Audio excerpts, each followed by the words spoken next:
Huwag kang umarte na parang Santa Teresa. Alam nating lahat na ang isang katulad mo ay gagawin ang lahat para sa pera, kahit ang magnakaw sa mga taong nagpatira at nagpakain sa iyo. Isang hamak na katulong ka lang na pumasok dito na butas ang bulsa.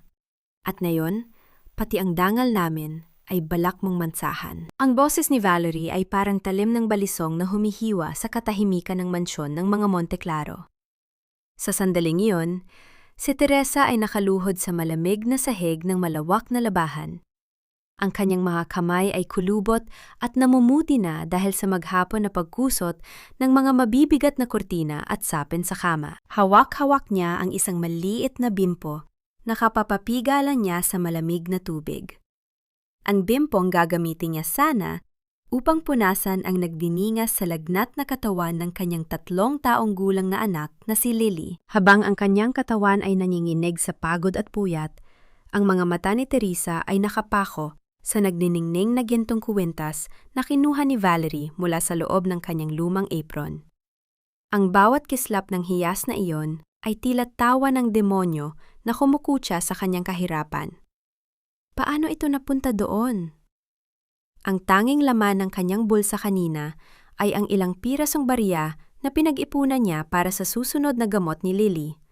Ngunit ngayon, ang hawak ni Valerie ay ang katumbas ng kalayaan at buhay na kailanman ay hindi niya maabot. Naramdaman ni Teresa ang unti-unting pagbigat ng kanyang dibdib na tila may isang dambuhalang bato na nakadagan sa kanyang paghinga.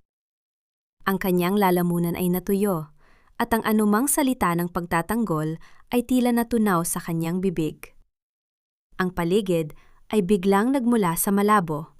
Ang mga figura ng ibang mga katulto na nakamasid ay tila mga aninong mapanghusga sa dilim. Naririnig niya ang mabilis na tibok ng kanyang sariling puso. Isang mabilis at marahas na kumpas na tila nakikipag-unahan sa takot na lumalamon sa kanyang pagkatao. Ang bimpo sa kanyang kamay ay nalaglag. Bumagsak sa basang semento ng walang tunog, gaya ng pagbagsak ng kanyang pangarap na makita ang anak na gumagaling ng payapa. Sa gitna ng kanyang pagkawasak, isang tanong ang paulit-ulit na umaalingaw sa kanyang isipan. Isang tanong na walang sagot, ngunit puno ng pait. Hanggang kailan kailangang bayaran ng isang ina ang kasalanang hindi niya ginawa? Kung ang tanging sandata niya ay ang katotohanang walang boses sa harap ng mga taong ang tingin sa kanya ay basura. Ang katahimikan sa loob ng labahan ay mas lalong bumigat nang pumasok si Señora Consolacion. Ang bawat hakbang nito sa marmol na sahig ay tila hatol ng kamatayan para kay Teresa. Hindi tumingin ang matandang babae sa mga mata ng kanyang katulong, sa halip ay nanatiling nakatuon ang kanyang pansin sa kwintas na hawak ni Valerie. Sa isang iglap, tila naging napakaliit ni Teresa sa loob ng dambuhalang mansyong iyon. Senyora, maawa po kayo. Hindi ko po alam kung paano napunta yan sa apron ko. Alam niyo po kung gaano ako katapat sa inyo sa loob ng 3 taon? Ang basag na tinig ni Teresa ay sa wakas ay nakawala. Ngunit ang bawat salita ay tila bumabangga lamang sa pader ng kawalang pake. Bumiti si Valerie, isang ngiting puno ng tagumpay na tanging, ang isang taong may maitim na balak ang makakagawa. At tapat? O baka naman masyado ka lang magaling magtago, Teresa? Dahil sa ginawa mo, hindi lang ang trabaho mo ang mawawala. Ang anak mo. Sa tingin mo ba, hahayaan naming manatili ang anak ng isang magnanakaw sa ilalim ng bubong na ito? Ang pagbanggit sa pangalan ni Lily ang nagpasinghap kay Teresa. Ang takot na kanina ay malamig, ay biglang naging apoy na nagpaalab sa kanyang mga ugat. Ngunit bago pa siya makapagsalita, ang malamig na boses ni Señora Consolacion ang pumutol sa lahat. Teresa, may dalawa kang pagpipilian. Ang mabulok sa kulungan at hayaang mamatay ang anak mo sa gutom, o ang manatili rito, tanggapin ang paratang, at gawin ang lahat ng iuutos ko upang mabayaran ang utang na loob mo sa pamilyang ito. Ang kahihiyan mo ang magsisilbing pambayad sa gamot ni Lily. Ano ang pipiliin mo? Tumingin si Teresa sa direksyon ng kanilang maliit na silid kung saan alam niyang ang kanyang anak ay kasalukuyang nakikipaglaban sa sakit. Ang bawat sentimetro ng kanyang pagkatao ay gustong sumigaw ng hindi. Ngunit ang bawat tibok ng puso ni Lily ay nagsasabing patawad. Dahan-dahang yumuko si Teresa. Ang kanyang noo ay halos humalik na sa basang semento. Ang kanyang mga luha ay humalo sa tubig ng labahan, mga luhang hindi lamang dahil sa sakit, kundi dahil sa isang sumpa. Sa gabing iyon, hindi lamang ang kanyang dangal ang tinalikuran niya, kundi ang kanyang kaluluwa, alang-alang sa isang pagkakataong mabuhay ang kanyang anak. Ngunit habang siya ay nakayuko, hindi niya nakita ang mabilis na pagninig ng kamay ni Valerie habang binubulsa ang isang maliit na papel, isang dokumento ng bangko na nagpapatunay ng kanyang sariling pagkakasala. Ang kadiliman sa loob ng mansyon ng mga Monteclaro ay nagsisimula pa lamang maghasik ng lagim, at si Teresa, ang babaeng walang laban, ang napiling maging biktima sa isang larong hindi niya kailanman ginusto. Sapat na ba ang sakripisyo ng isang ina upang kalunin ang isang kasinungalingang nakabalot sa ginto? O ang katotohanan ba ay mananatiling nakabaon sa ilalim ng marangyang buhay na unti-unting pumapatay sa mga katulad niya? Huwag mong dungisan ang apelidong ito ng iyong mga luha, Teresa. Hindi mo ba naiisip na kung wala kami, matagal na kayong itinapo ng anak mo sa kalsada? Ang boses ni Señora Consolacion ay parang isang malamig na hangin galing sa sementeryo. Walang emosyon, walang awa, at punong-puno ng otoridad. Sa loob ng marangyang fufong na amoy mamahaling kahoy at lumang libro, si Teresa ay nakatayo sa harap ng malaking mesa, habang ang kanyang nanginginig na kamay ay mahigpit na nakakapit sa isang maliit at gusot na papel. Ito ang reseta para sa gamot sa puso ni Lily, ang tanghing pag-asa na hawak niya sa gitna ng unos. Ang bawat salita ng matandang babae ay tila isang kadena na unti-unting pumupulot sa kanyang leeg. Pinapaalala sa kanya ang bawat butil ng kanin na kinain nila ng kanyang anak sa loob ng mansyong ito. Ilang minuto lamang ang nakalipas nang itaas ni Señora Consolacion ang kanyang kamay upang lapatan ng sampal ang mukha ni Teresa sa harap ng lahat. Ngunit isang matigas na bisig ang humarang dito. Si Danilo, ang anak ng senyora, ang lalaking sa loob ng mahabang panahon, ay tiningala ni Teresa bilang simbolo ng katarungan. Ngunit nang magtagpo ang kanilang mga mata, hindi awa ang nakita ni Teresa, kundi isang malalim at malamig na pagkadismaya. Ang titig na iyon ay mas masakit pa sa anumang sampal. Tila sinasabi nito na ang tiwalang ibinigay niya ay tuluyan ng gumuho. Nay, tama na. Huwag nating idaan sa dahas ang lahat, ang sabi ni Danilo sa isang boses na walang sigla. Hindi niya hinawakan si Teresa upang aluin. Sa halip ay tumalikod siya at tumingin sa labas ng bintana. Tila ayaw nang masaksihan ang kahihiyang mangyayari sa loob ng silid. Ang distansyang yon ay naging isang dambuhalang pader sa pagitan nila. Isang pader ng katayuan sa buhay na kailanman ay hindi matitibag ng simpleng katapatan. Naiwan si Teresa na kaharap ang senyora. Ang matandang babae ay dahan-dahang lumapit sa kanya. Ang tunog ng kanyang mga mamahaling alahas ay tila isang babala. Utang mo sa amin ang buhay ng anak mo, Teresa. Noong kailangan nyo ng matitirhan, sino ang nabukas ng pinto? Nung halos mamatay sa lagnat si Lily, sino ang nagbayad ng doktor? Utang na loob, Teresa. Yan ang tanging bagay na nagpapanatili sa iyo rito. Bawat salita ay parang isang pako na ibinabaon sa puso ni Teresa. Ang konsepto ng utang na loob na itinuro sa kanya ng kanyang mga magulang bilang isang marangal na gawi ay ginagamit na ngayon bilang isang sandata upang busalan ang kanyang bibig. Nararamdaman niya ang init ng kanyang sariling dugo na dumadaloy sa kanyang mga ugat, ang pagnanais na sumigaw at sabihing wala siyang kinuha. Ngunit ang mukha ni Lily na nahihirap ang huminga ay biglang sumagi sa kanyang isipan. Ang buhay ng kanyang anak ay nakasabit sa isang manipis na sinulid, at ang dulo ng sinulid na yon ay hawak ng pamilyang kasalukuyang tumatapak sa kanyang dangal. Kung aamin ka at tatanggapin ang parusa ng walang ingay, Itutuloy ko ang pagbabayad para sa operasyon ni Lily. Ang bulong ni Konsolasyon, na ngayon ay nasa tapat na ng tenga ni Teresa. Ngunit, kung pipiliin mong maging matigas at sirain ang reputasyon ni Valerie, na magiging asawa ng anak ko at mukha ng aming foundation, asahan mong bukas na bukas din ay nasa kalsada kayo. At alam nating dalawa na hindi tatagal ng isang gabi ang anak mo sa labas ng walang gamot. Ang katahimikan sa loob ng silid ay naging bingi. Naririnig ni Teresa ang sarili niyang mabilis na paghinga. Ang bawat hininga ay puno ng pait. Ang kanyang dignidad ay unt-unting natutunaw, nagiging alabok sa ilalim ng mga paa ng mga makapangyarihan. Wala siyang kakampi. Kahit si Danilo, na inaasahan niyang magtatanggol sa kanya, ay nananatiling nakatalikod, tila tinatanggap na ang bersyon ng katotohanang isinampal sa kanya ni Valerie. Sa huling pagkakataon, tiningnan ni Teresa ang reseta sa kanyang kamay. Ang papel na iyon ay simbolo ng kanyang pagiging ina, ang kanyang kahinaan at ang kanyang lakas. Para kay Lily, kaya niyang maging isang magnanakaw sa mata ng mundo. Para kay Lily, kaya niyang lumuhod sa putikan. Dahan-dahang bumigay ang mga tuhod ni Teresa. Bumagsak siya sa sahig. Ang kanyang noo ay sumayad sa malamig na kahoy ng thufong. Ang kanyang mga balikat ay nanginginig sa tahimik na paghagulgol. Isang tunog ng pagkawasak na tanging, ang apat na sulok ng silid na iyon ang nakakaalam. Tinatanggap ko po.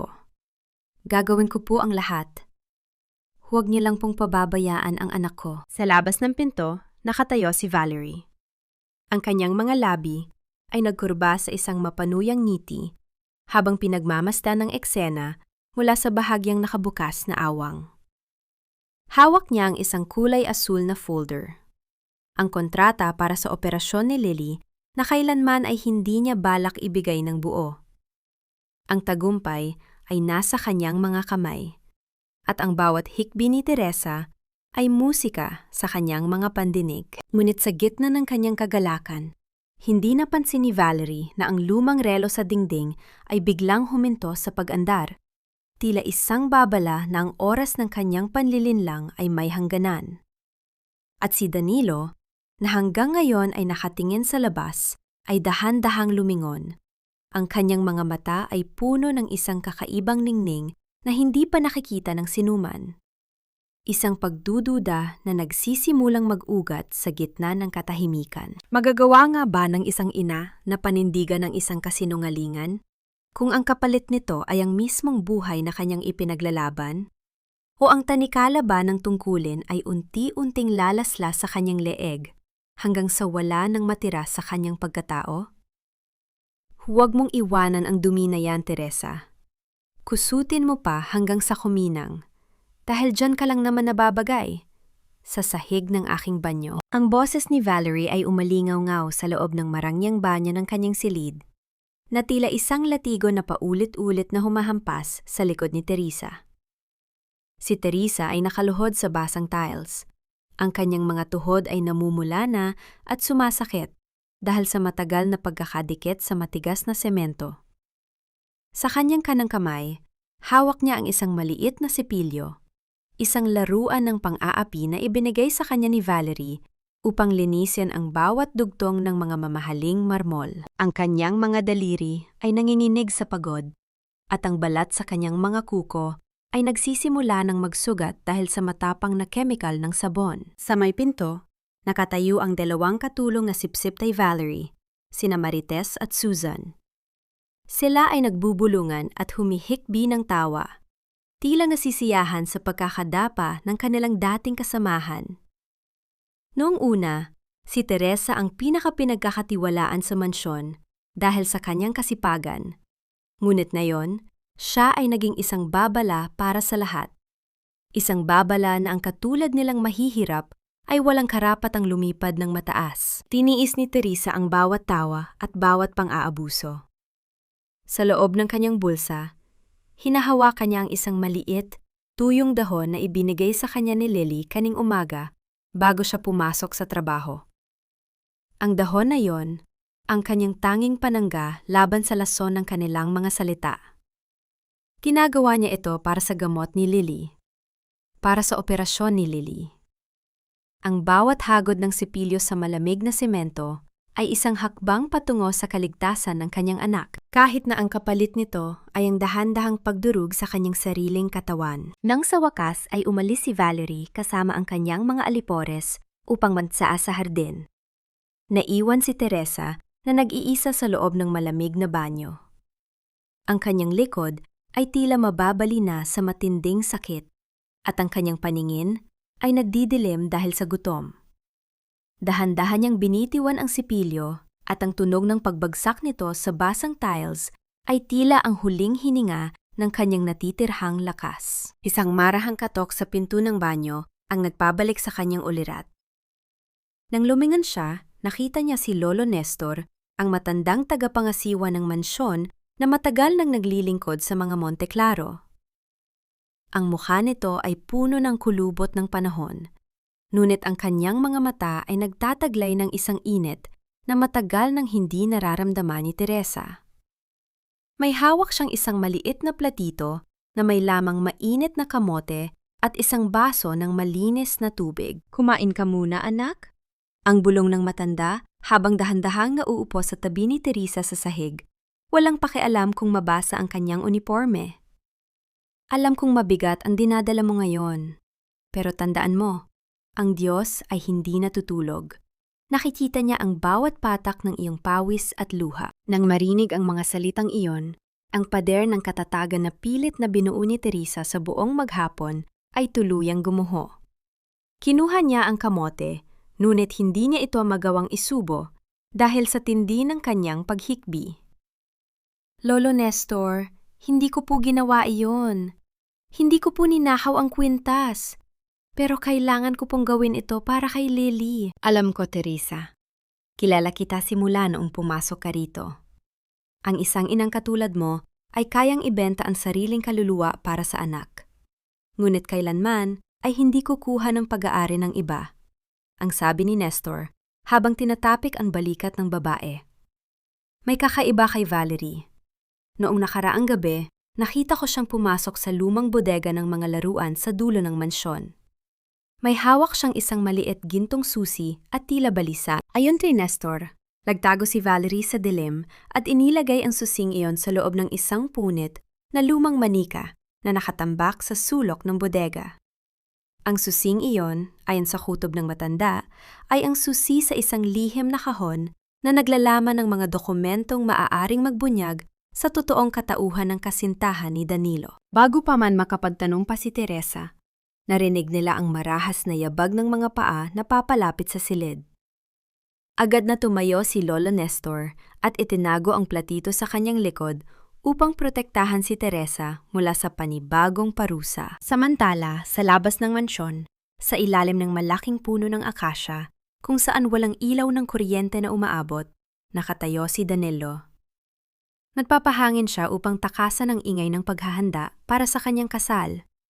Ngunit ang kanyang pansin ay naagaw ng isang pabulong at galit na boses mula sa likod ng mga halaman. Si Valerie yun.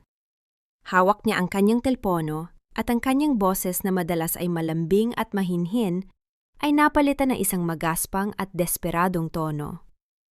"Sabi ko sa'yo, huwag mo akong tatawagan dito. Nabigay ko na ang paunang pondo mula sa foundation. 5 milyong peso ang kinuha ko. At muntik na akong mahuli dahil sa katulong na yon. Huwag mo akong pilitin dahil kung babagsak ako, isasama kita sa impyerno." Naniga si Danilo sa kanyang kinatatayuan. Ang bawat salita ni Valerie ay parang isang malamig na karayom na tumusok sa kanyang utak. Ang 5 milyong peso na nawawala sa kwi mula sa kanilang foundation, ang kwintas na nahanap sa apron ni Teresa, at ang biglaang pagmamadali ng kanyang ina na ikasal sila. Ang lahat ng ito ay biglang nagkaroon ng isang nakakatakot at madilim na koneksyon. Nais niyang humakbang pasulong upang harapin si Valerie. Ngunit bago pa niya magawa iyon, narinig niya ang kaluskos ng mga dahon sa kanyang likuran, tila may iba pang tao na nakikinig sa kanilang usapan sa dilim. Sino ang lihim na nagmamasid sa kanila sa ilalim ng gabi? At magagawa ba ni Danilo na tanggapin ang katotohanan na ang babaeng kanyang pakakasalan ay ang mismong halimaw na sumisira sa buhay ng mga walang sala? Ang lumang bodega ng mga laruan sa dulong bahagi ng mansyon ng mga Monteclaro ay tila isang nakalimutang mundo. Ang amoy ng lumang alikabok at tuyong kahoy ay naghahari sa hangin, at ang manipis na sinag ng araw na tumatagos mula sa siwang ng bintana ay nagiilaw sa mga abandonadong kabayo-kabayohan at mga kahon ng lumang libro. Dito, sa gitna ng katahimikan na bihirang gambalain ng sinuman, natagpuan ni Lily ang kanyang munting paraiso. Pinayagan ni Lolo Nestor ang bata na maglaro rito, habang si Teresa ay abala sa kusina, upang ilayo ang bata sa mapanuring mata at mapanghusgang mga dila ng ibang katulong. Sa suot niyang kupas na damit, dahan-dahang lumakad si Lily palapit sa isang bunton ng mga sirang kahon. Ang kanyang maliliit na kamay, na minsan ay nanginginig dahil sa panghihina ng kanyang puso, ay marahang naghanap ng mapaglilibangan. Sa pinakasulok ng kahon, nakita niya ang isang lumang manikang gawa sa tela. Ang buhok nito ay gawa sa dilaw na sinulid at ang isang butones na mata nito ay nawawala na. Ngunit para sa batang walang kakayahang bumili ng bagong laruan, ang manikang yon ay isang napakagandang yaman. Dahan-dahan niya itong pinulot at niyakap sa kanyang dibdib. Ang ngiti sa kanyang labi ay nagdulot ng panandaliang init sa malamig na silid. Ngunit nang hawakan niya ang likod ng manika, naramdaman ng kanyang maliliit na daliri ang isang kakaibang bagay na matigas sa loob nito. Ang tela sa likod ng manika ay may punit, at tila may ipinasok na isang maliit na piraso ng bakal doon. Dahil sa pagiging inosente, hindi na ito pinansin ng bata at masayang lumabas ng bodega bit-bit ang kanyang bagong kaibigan. Kinagabihan, sa loob ng kanilang maliit at malamig na silid, nakaupo si Teresa sa gilid ng higaan ni Lily. Ang ilaw mula sa isang maliit na kandila ay nagbibigay ng kaunting liwanag habang dahan-dahang tinatahi ni Teresa ang punit na likod ng manika. Ang bawat tusok ng karayom sa tela ay may kasamang pag-iingat. Nais niyang maging perpekto ang tahi upang mapatagal ang kasiyahan ng kanyang anak. Ma, bakit po hindi pantay ang tahi? Ang mahinang tanong ni Lily. Ang kanyang mga mata ay pilit na nakadilat kahit na halatang inaantok na siya. Ngumiti si Teresa. Ang kanyang mukha ay pilit na itinatago ang bakas ng pagod sa maghapong pagkayod at pagtitiis ng pangungutya. Dahil ang mga hindi pantay na bagay minsan, iyon pa ang nagbibigay ng tibay, anak. Parang tayo. Mahirap man tayo at maraming sugat, pero matibay tayo. Hindi na nagtanong si Lily at marahang isinandal ang kanyang ulo sa hita ng kanyang ina.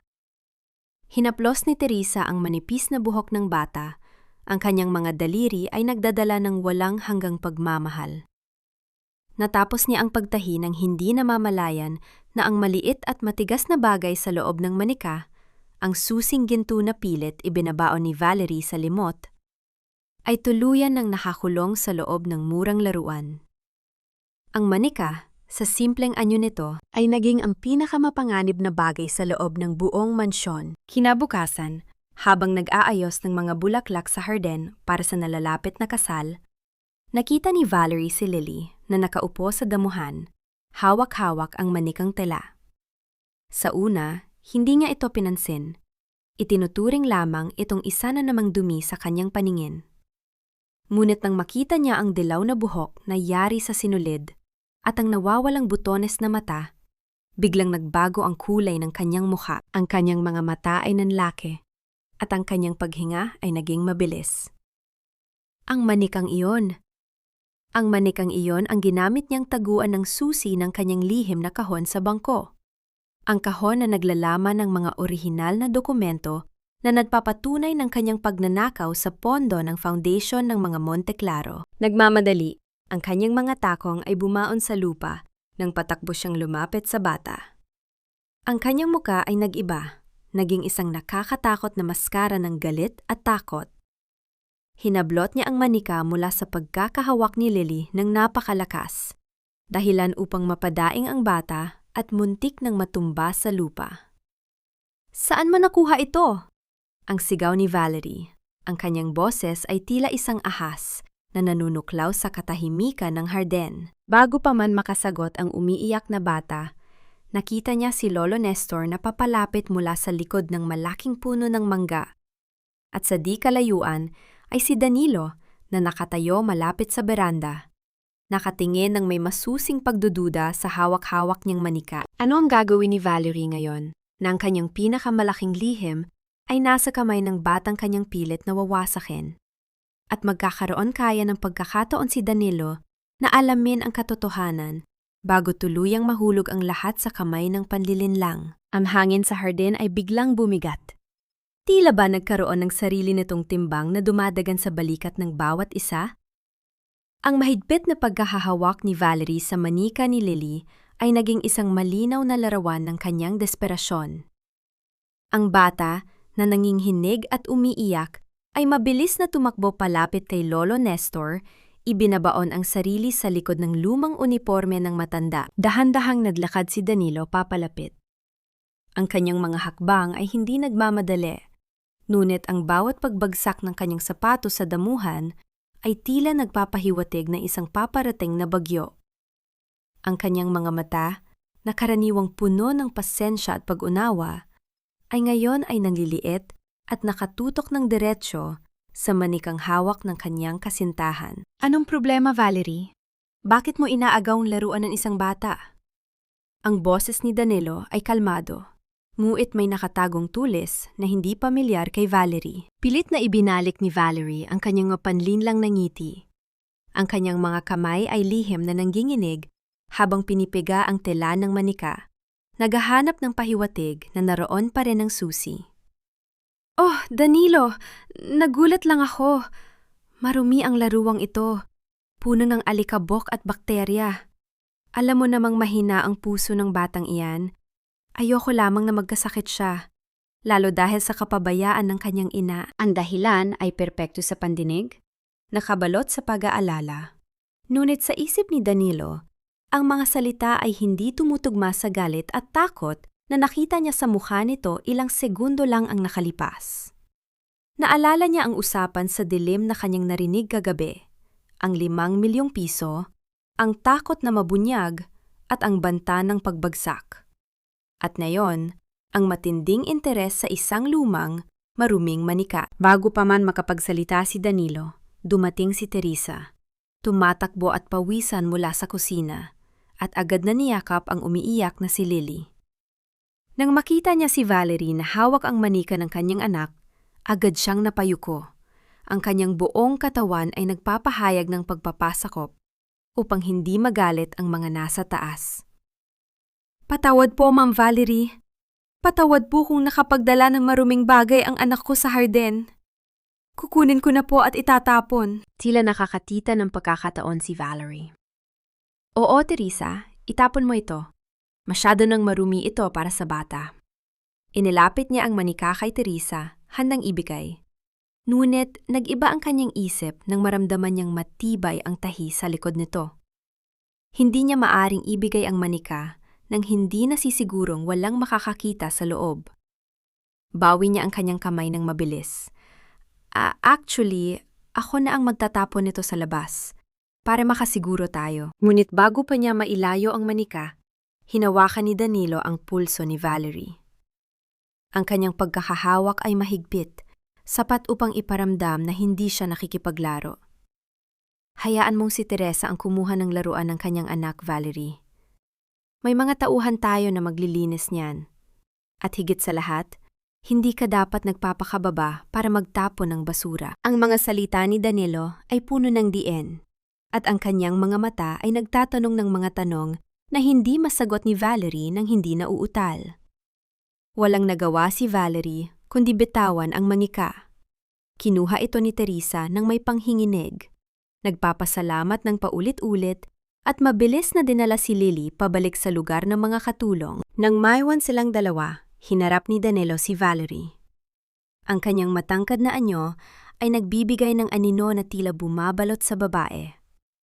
May hindi ka ba sinasabi sa akin, Valerie? Bakit ganon ka nalang kabalisa kagabi at ngayon, isang lumang manika ang pinag-iinitan mo? Sinubukan ni Valerie na humawak sa braso ni Danilo. Ang kanyang mga mata ay nagmamakaawa.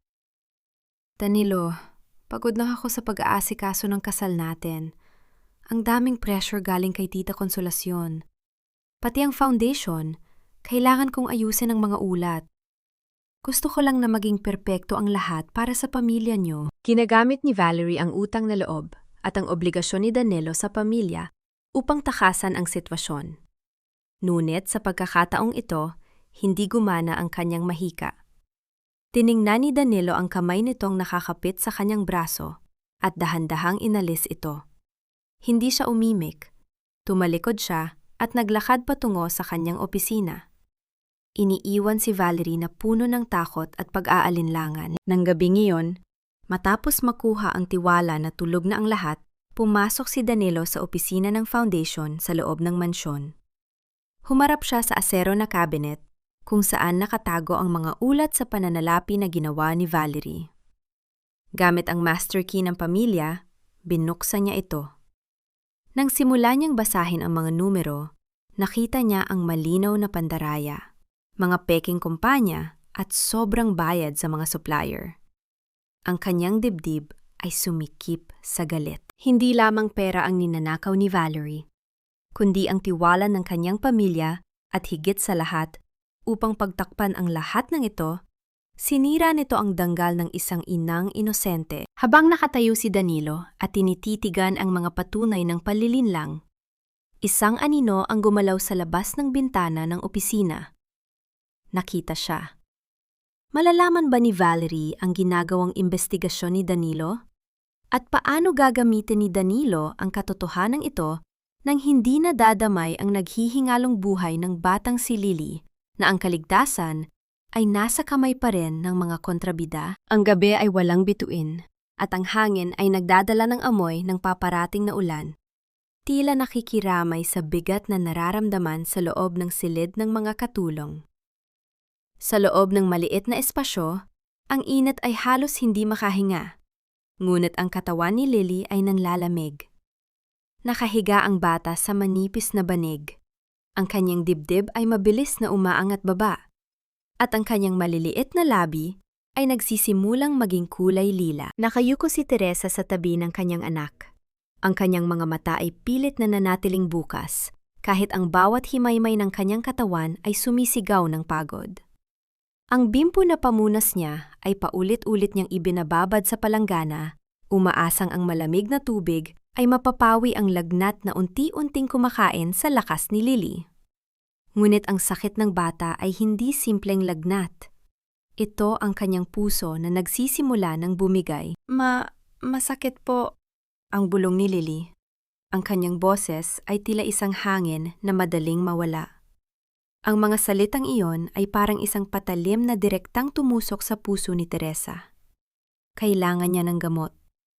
Ang emergency na gamot na pilit niyang pinag-iipunan na sana ay mabibili na niya kung hindi lamang ipinangako ni Senyora Consolacion na babayaran nito kapalit na kanyang pag-ako sa kasalanan.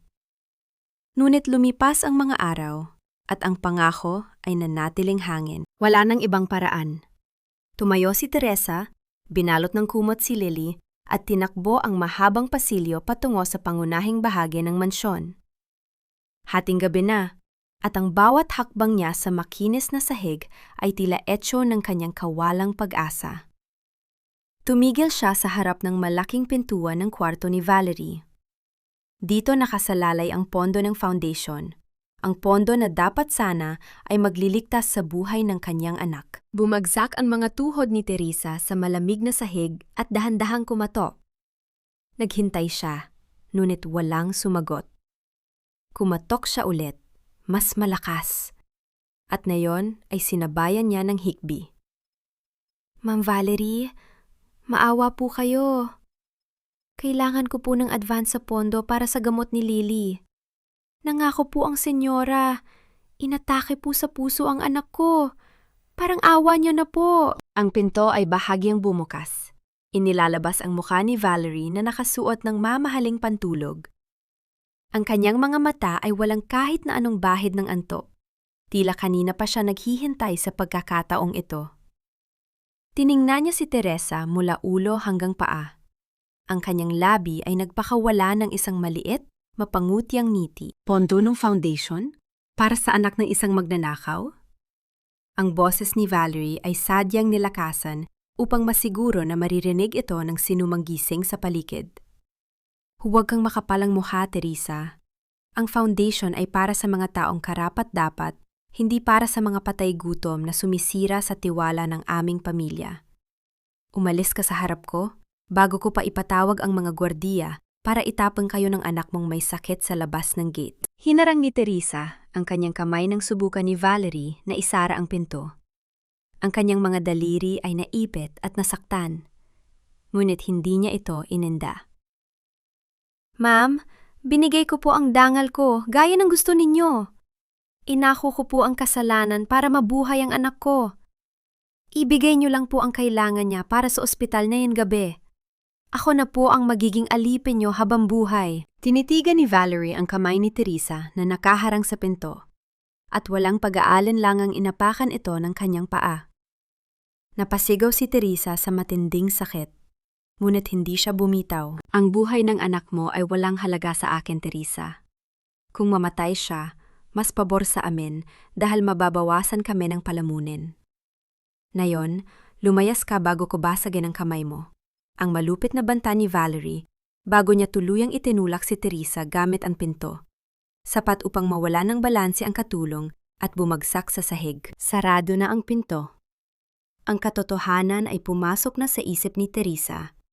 Hindi kailanman tutuparin ng mga Monteclaro ang kanilang pangako. Ginagamit lamang nila siya. Habang nakahiga siya sa malamig na sahig, hinahaplos ang kanyang namamagang kamay, naramdaman niya ang isang matinding malamig na ulan na nagsisimulang bumuhos sa labas ng bintana. Wala siyang sinayang na oras. Tumakbo siya pabalik sa silid ng mga katulong, pinuhat ang walang malay na si Lily at binalot sa isang lumang plastik upang hindi mabasa ng ulan. Wala siyang payong. Wala siyang pera. Ngunit ang lakas ng isang ina ay hindi nasusukat sa laman ng kanyang bulsa. Nagsimula siyang maglakad sa gitna ng malakas na buhos ng ulan, tinatahak ang masukal at maputik na kalsada patungo sa pinakamalapit na ospital bayan. Ang kanyang mga paa ay naputikan at nasugatan sa mga bato, ngunit ang bawat tibok ng puso ni Lily sa kanyang dibdib ay ang panggatong na nagpapatuloy sa kanya. Pagdating sa emergency room ng ospital bayan, ang mga nurse ay agad na kinuha si Lily. Subalit ang malupit na realidad ay sumalubong sa kanya nang sabihin ng doktor sa counter na hindi nila maaring simulan ang emergency procedure kung walang paunang deposito. Wala siyang maibigay. Nakaluhod si Teresa sa malamig na sahig ng ospital. Yakap ang kanyang sarili, habang ang ulan mula sa kanyang damit ay patuloy na tumutulo kasama ng kanyang mga luha. Ang paningin niya ay unti-unting nagdidilim dahil sa labis na pagkapagod at kawalan ng pag-asa. Ngunit bago pa siya tuluyang mawala ng malay, isang pares ng mamahaling sapatos ang tumigil sa kanyang harapan. Isang mainit na Amerikana ang inilagay sa kanyang nanginginig na balikat.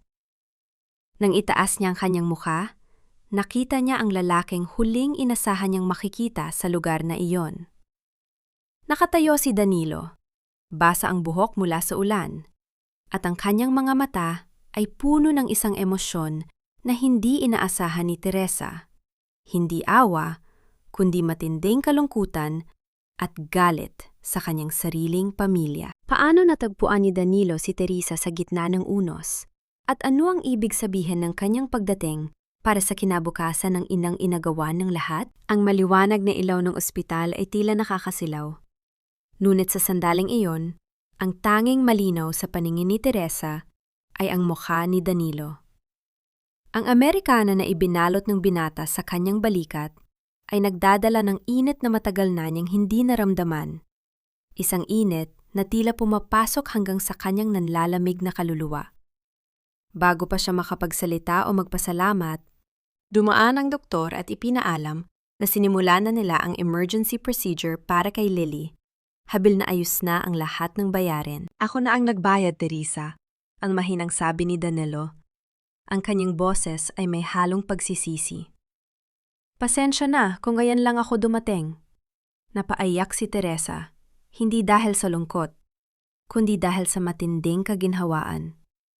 Pilit siyang lumuhod upang magpasalamat, ngunit mabilis siyang pinigilan ni Danilo. Hinawakan ng binata ang kanyang mga braso at dahan-dahang itinayo.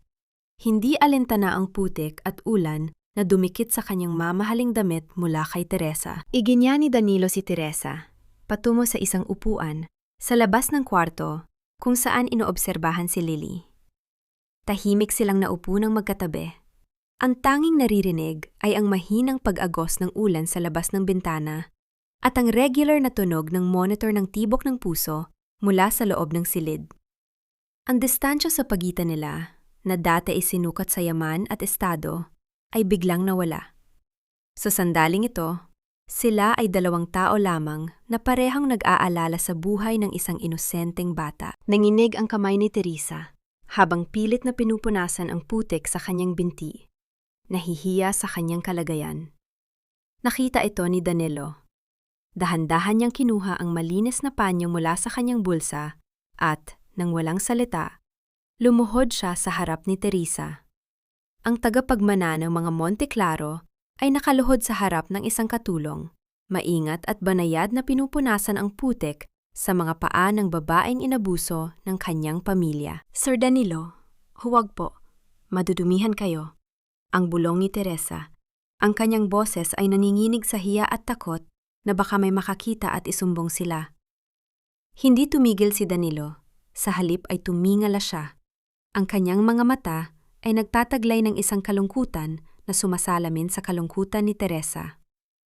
Huwag mo akong tawaging sir ngayon, Teresa. Ang pamilya ko ang naglagay sa iyo sa sitwasyong ito. Ako dapat ang nakaluhod. Bumalik si Danilo sa kanyang pag-upo sa tabi ni Teresa. Nagsimula siyang magsalita. Ang kanyang boses ay mababa at puno ng hinanakit.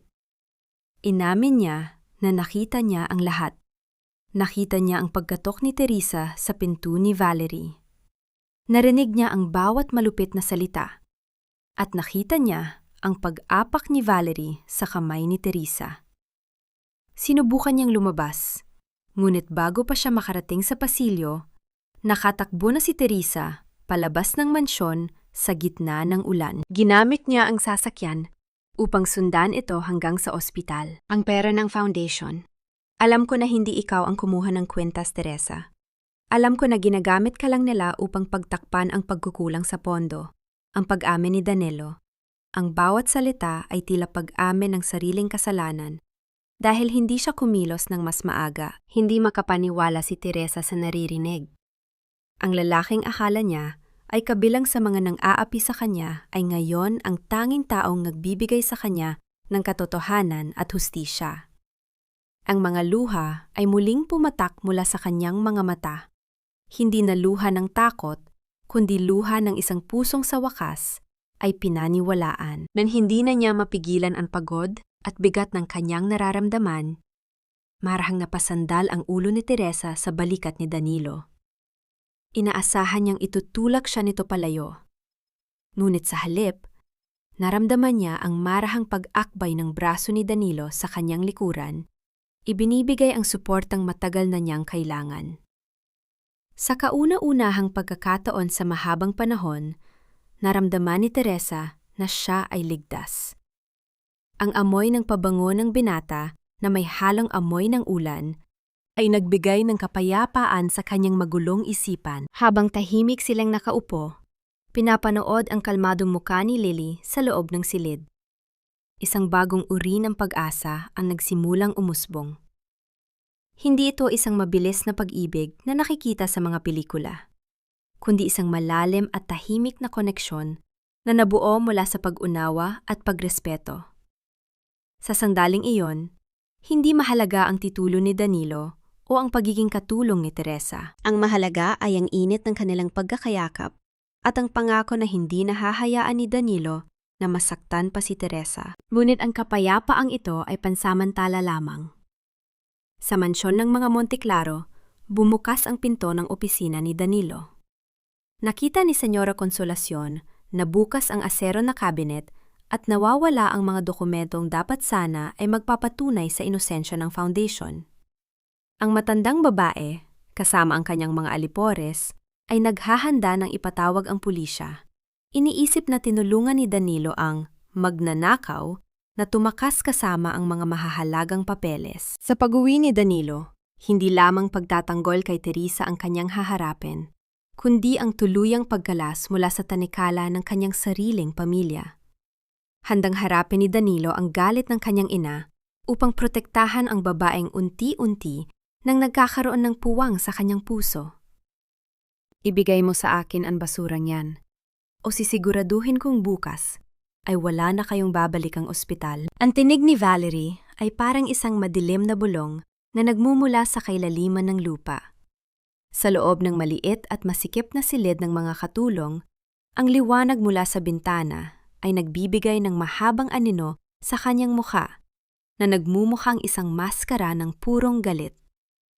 Katatapos lamang ng kanilang pagbabalik mula sa ospital, at si Lily ay mahimbing na natutulog sa tabi ni Teresa, ang kanyang maliit na braso ay mahigpit na nakayakap sa lumang manikang tela. Ang manikang tila naging kaisa na ng kanyang hininga.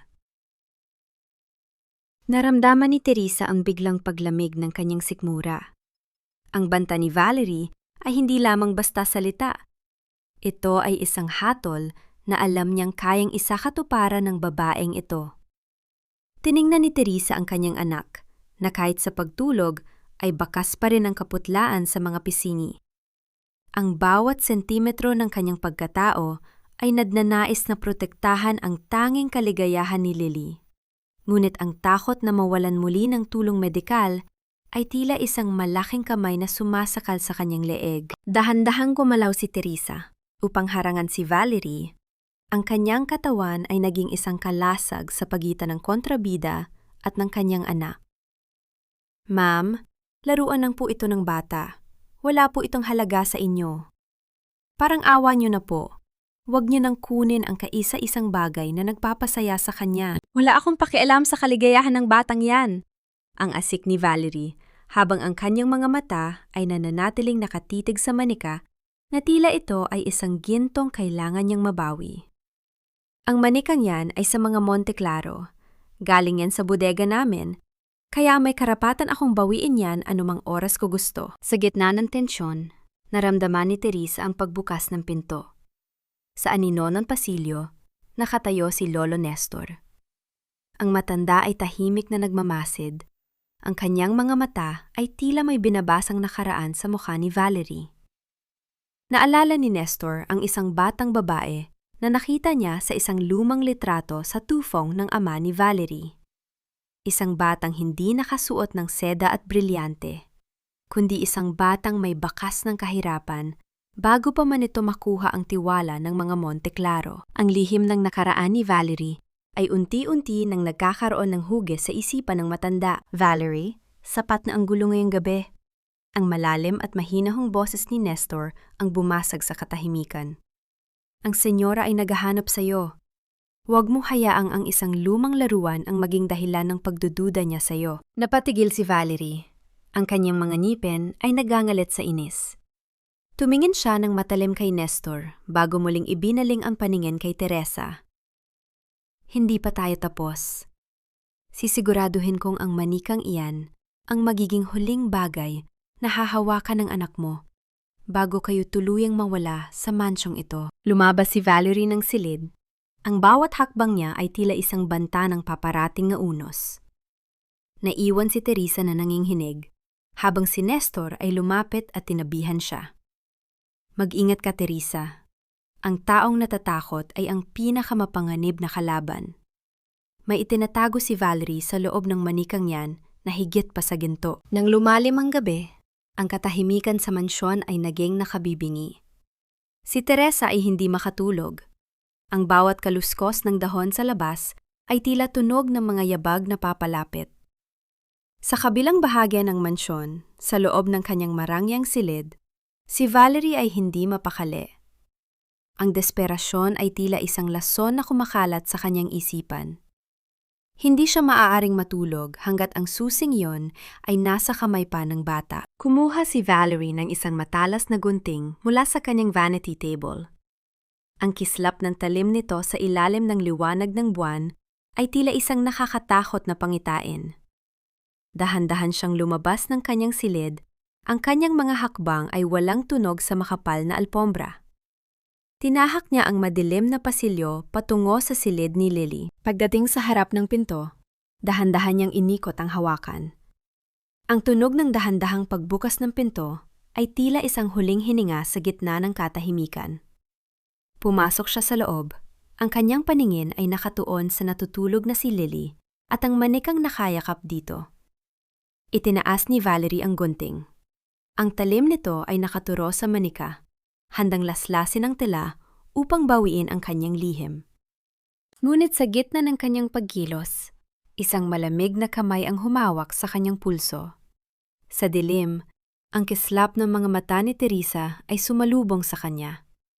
Mga matang hindi na puno ng takot, kundi puno ng determinasyon ng isang inang handang pumatay para sa kanyang anak.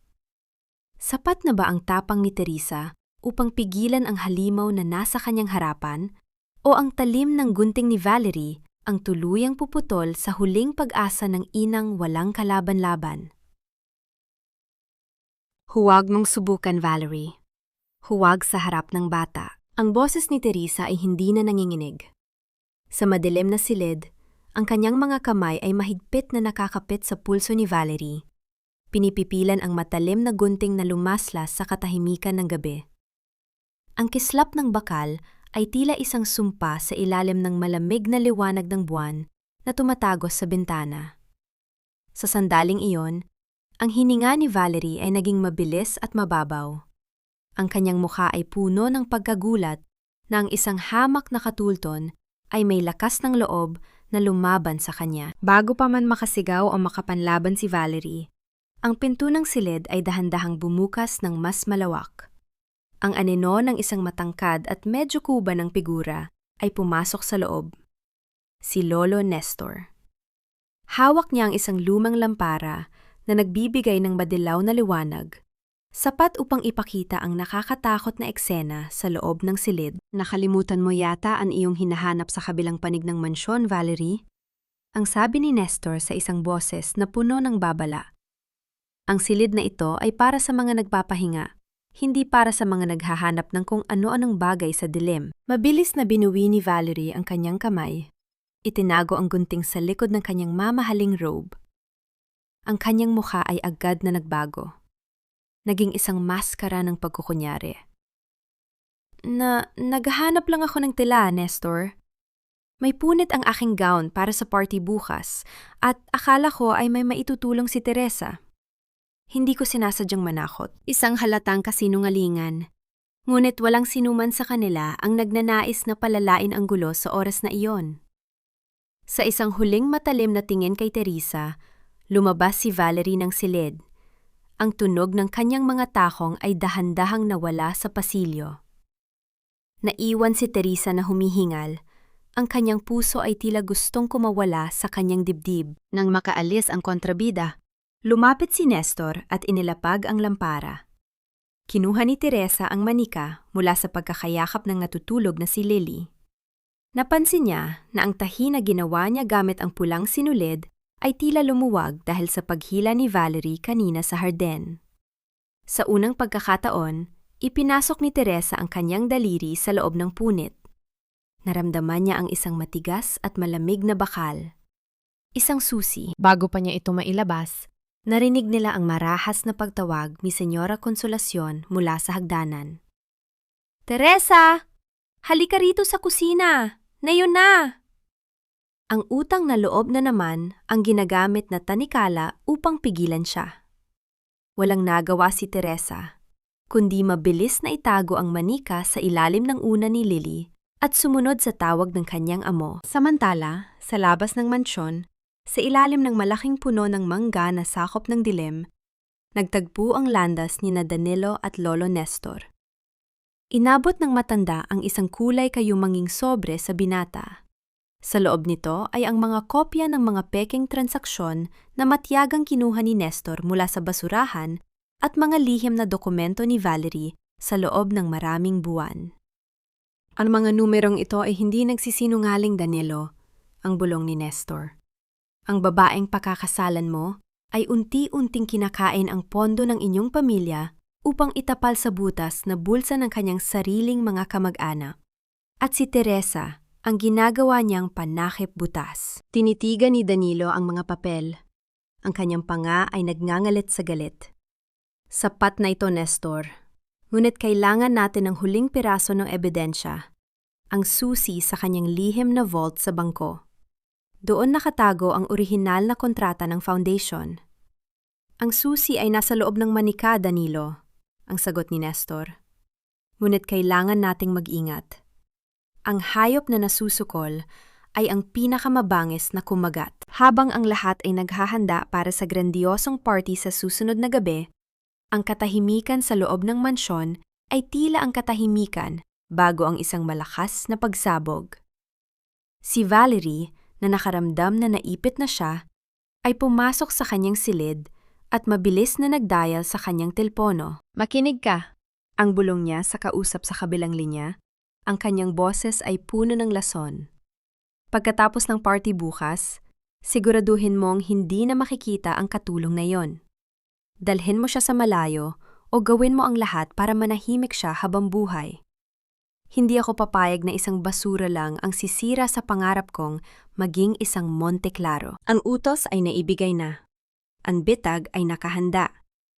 Habang si Teresa ay abala sa pag-aayos ng mga baso at plato para sa pagdiriwang, hindi niya alam na ang bawat hakbang niya ay binabantayan na ng kamatayan.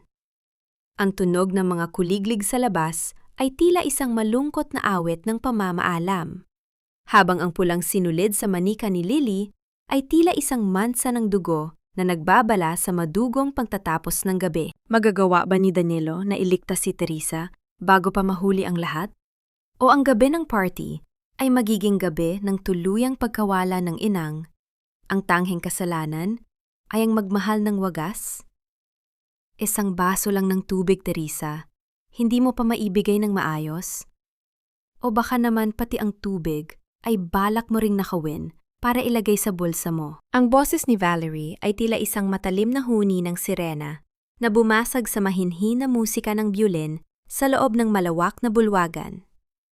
Sa sandaling iyon, ang mansyon ng mga Monte Claro ay nagniningning sa ginto at kristal. Ang bawat sulok ay puno ng mga bulaklak na ang bango ay halos nakakahilo, at ang mga ilaw mula sa dambuhalang chandelier ay nagbibigay ng ningning sa mga mamahaling hiyas ng mga panauhin. Sa gitna ng karangyaang ito, si Teresa ay nakatayo na tila isang itim na mansa sa ibabaw ng puting seda. Ang kanyang mga paa ay namamanhid na sa loob ng kanyang lumang sapatos matapos ang 18 oras na walang tigil na pagtatrabaho. At ang mabigat na tray ng mga kristal na baso ay nagpapanginig sa kanyang mga bisig, habang ang mga panauhin ay nagbubulungan at nakatingin sa kanya ng may mapanghusgang mga mata. Naramdaman ni Teresa ang unti-unting pagguho ng kanyang natitirang lakas. Ang bawat pangungutya ni Valerie ay tila isang pako na ibinabaon sa kanyang pagkatao. Sa loob ng kanyang isipan, naririnig niya ang bawat tibok ng kanyang puso. Isang mabagal at masakit na ritmo na tila nagtatanong kung bakit kailangan niyang pagdaanan ang lahat ng ito. Ang kanyang lalamunan ay nanunuyo at ang bawat hininga niya ay puno ng pait ng katotohanang siya ay narito lamang upang magsilbing dekorasyon ng kabutihang loob ng pamilyang Monte Claro. Hindi sapat para kay Senyora Consolacion na manahimik si Teresa. Gusto niyang makita ng lahat ang kanyang kapangyarihan. Inutusan niya si Teresa na magsilbi sa pinakasentro ng bulwagan, suot ang kanyang pinakalumang uniforme upang ipakita sa lahat na ang mga Monte Claro ay mga santo na kayang magpatawad sa isang magnanakaw. Ang kahihiyang ito ay mas masakit pa sa anumang latigo. Ang tray sa kanyang kamay ay tila naging kasing bigat ng isang dambuhalang bato at ang bawat hakbang niya sa makinis na marmol ay tila isang paglalakad sa ibabaw ng nagbabagang uling. Si Valerie ay naglalakad sa gitna ng bulwagan na tila isang reena, suot ang kanyang gown na kulay ginto na nagkakahalaga ng milyon-milyon. Ang bawat tawa niya ay tila isang pang-iinsulto sa kahirapan ni Teresa. Ngunit sa likod ng kanyang mga ngiti, ang kanyang mga mata ay panandaliang sumusulyap sa bawat pintuan, tila may kinatatakutang anino na darating. Ang kanyang pilit na kagalakan ay isang maskara lamang ng kanyang lumalalang desperasyon. Nay, nasaan si Danilo? Ang tanong ni Valerie kay Consolacion, ang kanyang boses ay may bahid ng kaba na pilit niyang itinatago. Dapat ay kanina pa siya rito para sa anunsyo ng ating kasal. Huwag kang mag-alala, Valerie. Marahil ay may inaayos lang sa opisina, ang sagot ng senyora habang humihigop ng mamahaling alak. Ang mahalaga ay nandito ang lahat ng mga maimpluwensyang tao sa bansa upang masaksihan ang iyong tagumpay. Napatigil si Teresa malapit sa kanila upang mag-abot ng inumin sa isang bisita. Ang kanyang mga kamay ay nanginginig na sa sobrang kapaguran. Sa sandaling iyon, nagtagpo ang paningin nila ni Valerie. Ang pot sa mga mata ng kontrabida ay tila naging apoy na handang tumupok sa lahat. Nakita ni Valerie ang pagkakataon upang tuluyang tapusin ang laban. Sinadyang humakbang ni Valerie patungo sa direksyon ni Teresa at sa isang mabilis na pagkilos na hindi napansin ng iba, ibinalibag niya ang kanyang braso sa tray na hawak ni Teresa.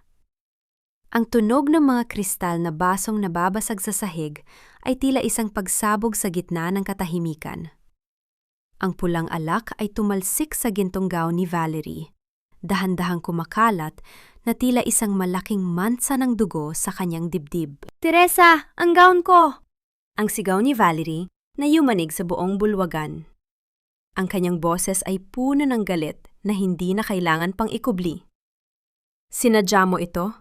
Sinadya mong sirain ang gabi ko dahil sa inggit mo?" Ang lahat ng panauhin ay napatigil sa kanilang pagkukwentuhan.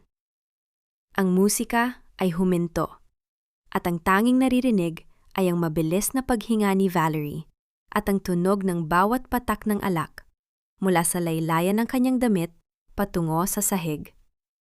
Si Teresa ay nakatayo sa gitna ng mga bubog. Ang kanyang muka ay kasing puti ng papel, habang ang anino ng isang malaking trahedya ay dahan-dahang bumabalot sa kanya. Magagawa ba ni Teresa na ipagtanggol ang sarili sa harap ng daan-daang tao na ang tanging nakikita ay ang kanyang dumi? O ang gabing ito ang magiging huling gabi ng kanyang hininga sa ilalim ng kapangyarihan ng mga Monte Claro? Luhod! Na yun din, Teresa! Linisin mo ang bawat patak ng dumi na idinulot mo sa harap ng aking mga panauhin. Ang boses ni Valerie ay tila isang matalim na kidlat na gumuhit sa gitna ng bulwagan, sapat upang patigilin ang bawat tibok ng puso sa loob ng mansyon. Sa ilalim ng dambuhalang chandelier na nagniningning sa kristal, si Teresa ay nakatayo sa gitna ng mga bubog ng basag na baso.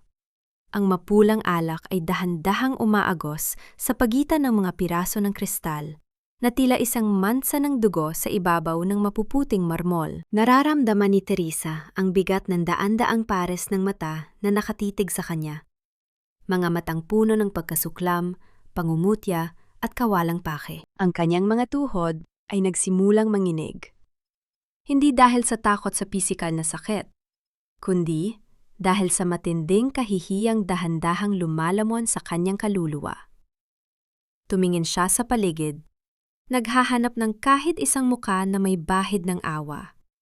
Ngunit ang tanging nakita niya ay ang malamig na mukha ni Senyora Consolacion na nakatayo sa tabi ni Valerie. "Gawin mo ang sinasabi niya, Teresa," ang malamig na utos ni Consolacion.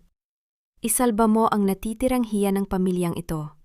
Hindi namin pinalaki ang aming mga anak upang bastusin ang isang katulong na hindi marunong tumanaw ng utang na loob." Dahan-dahang bumigay ang mga tuhod ni Teresa. Naramdaman niya ang matitulis na dulo ng mga bubog na bumaon sa kanyang balat, isang matalim na hapdi na agad na nagpasinghap sa kanya. Ngunit mas masakit ang bawat tawa at bulong na naririnig niya mula sa mga panauhin. Habang dahan-dahang inilalapat ng kanyang mga palad ang basang tela sa malamig na sahig, ang kanyang mga luha ay nagsimulang pumatak, humahalo sa mapulang alak at sa dumi ng sapatos ni Valerie. Sa sandaling iyon, naramdaman ni Teresa na siya ay tuluyan ng naging alabok sa ilalim ng mga paa ng mga makapangyarihan. Ngunit sa gitna ng nakabibinging katahimikan ng bulwagan, isang maliit na tinig ang bumasag sa lahat. Isang tinig na puno ng inosenteng galit at matinding pagmamahal. "Huwag mong saktan ang mama ko! Bitawan mo siya!" Mula sa likod ng malalaking kurtina ng bulwagan, tumakbo ang maliit na si Lily. Ang kanyang mukha ay basang-basa ng luha. Ang kanyang maliit na katawan ay nanginginig sa takot. Ngunit ang kanyang mga mata ay nagniningning sa tapang. Hawak-hawak niya ng mahigpit ang kanyang lumang manikang tela. Ang manikang tila naging kaisa na ng kanyang hininga. Tumakbo siya sa gitna ng bulwagan at humarang sa harap ng kanyang ina, hinarap ang dambuhalang anyo ni Valerie. "Ikaw ang masama! Ikaw ang nagtapon ng tubig!" ang sigaw ni Lily. Ang kanyang boses ay umalingaw sa bawat sulok ng mansyon. "Nakita kita sa bodega. Ikaw ang naglagay ng matigas na bagay sa loob ng laruan ko.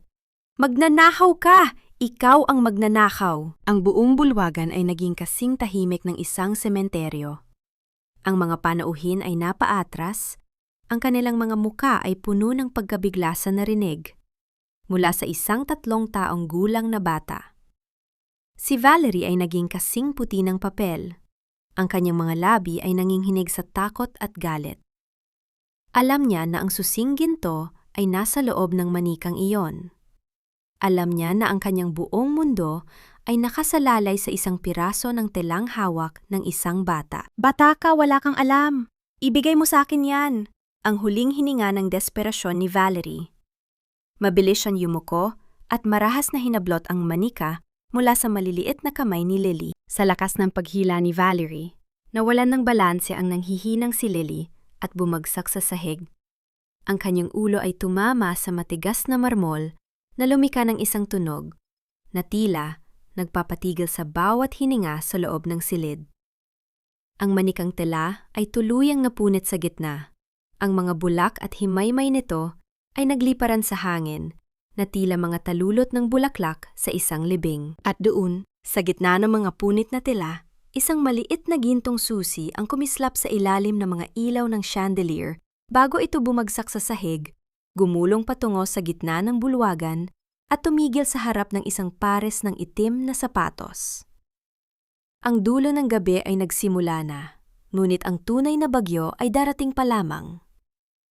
Ang lahat ay nakatingin sa susi, at ang bawat isa ay naghihintay kung sino ang unang pupulot nito upang buksan ang pintuan ng katotohanan. Ang bawat tibok ng puso sa loob ng malawak na bulwagan ay tila tumigil nang ang maliit na gintong susi ay tumama sa malamig na marmol. Ang tunog ng metal na bumangga sa matigas na sahig ay umalingaw-ngaw sa bawat sulok. Isang matinis na tunog na bumasag sa mahabang katahimikan ng mga panauhin. Kasunod ng susi, isang maliit at nakatuping papel ang dahan-dahang lumipad pababa. Tila isang tuyong dahon na sumasayaw sa hangin bago lumapag sa tabi ng mga bubog. Si Valerie ay nakatayo na tila isang estatwa. Ang kanyang mga kamay ay nananatiling nakataas sa ere, bakas pa rin ang marahas na paghablot sa manika. Ang kanyang mukha, na kanina ay puno ng kayabangan, ay ngayon ay nababalot ng isang nakakatakot na pamumutla. Ang kanyang mga mata ay nakapako sa susi, ang susi sa kanyang lihim na vault sa bangko.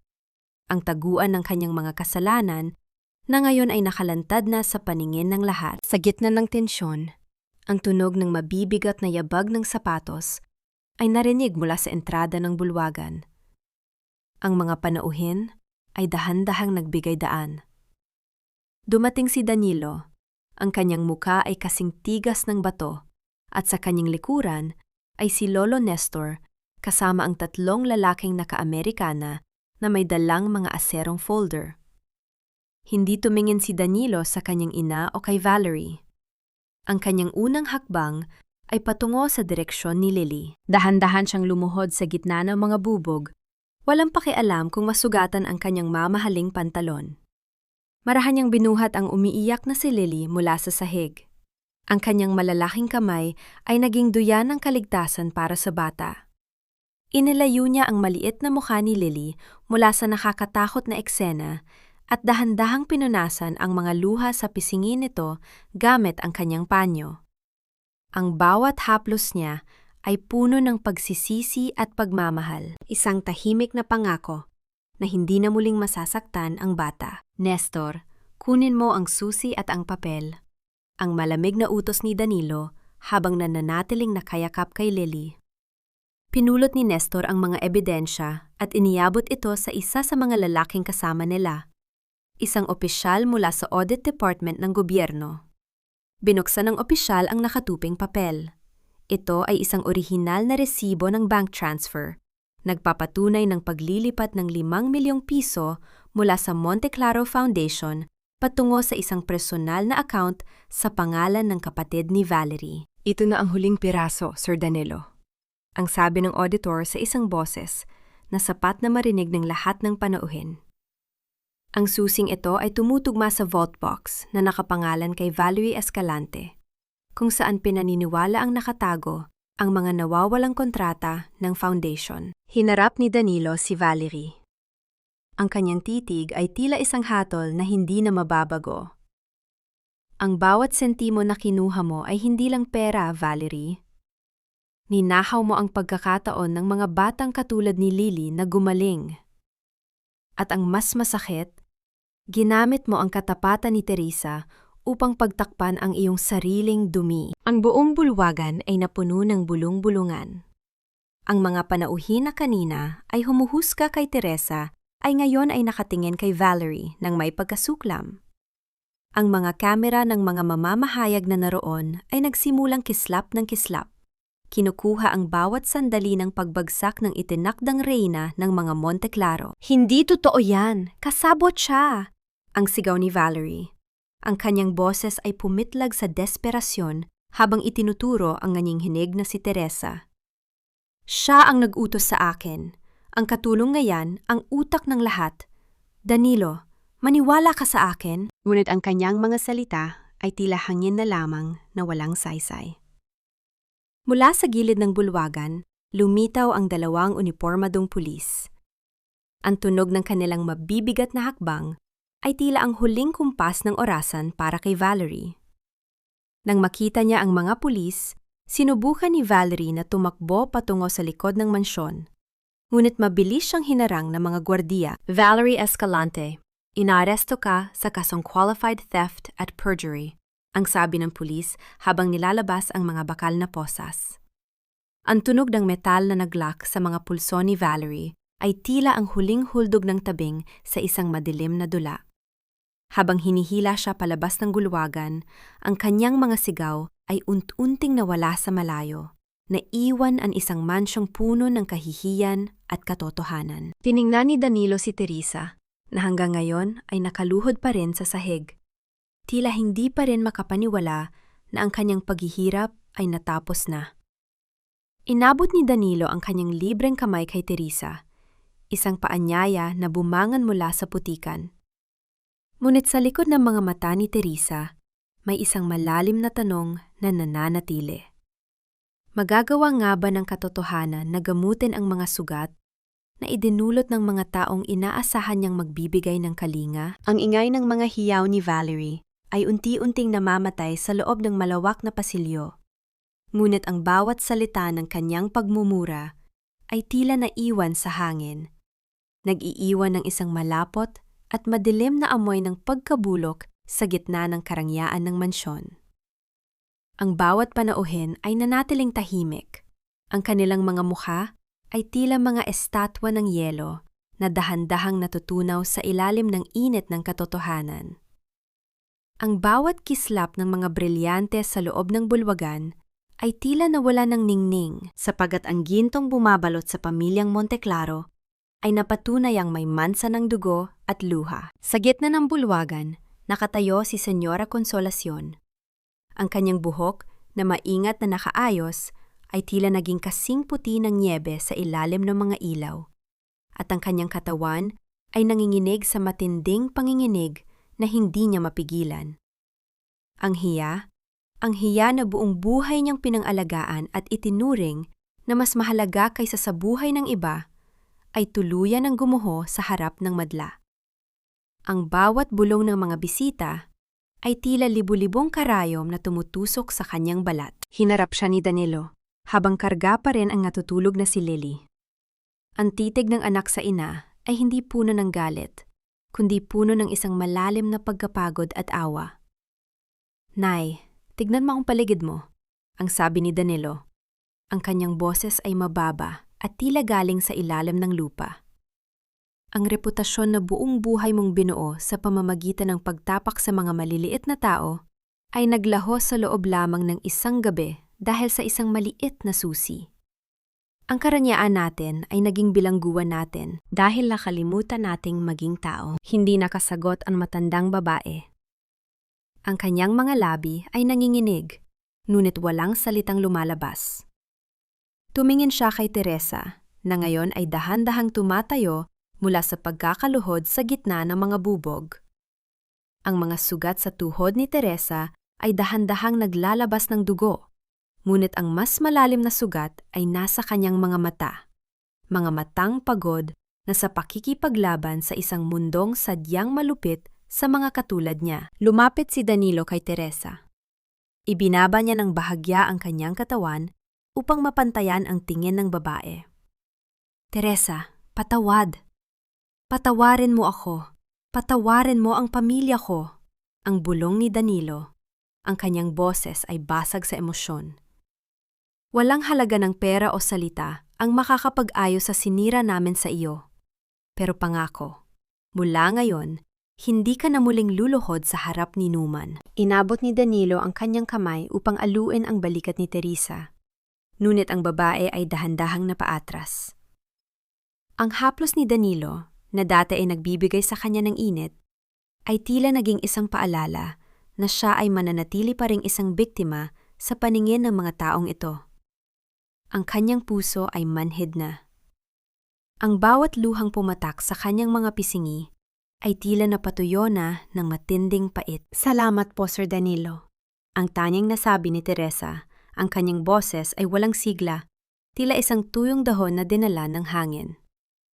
"Salamat po sa pagliligtas sa amin ng anak ko.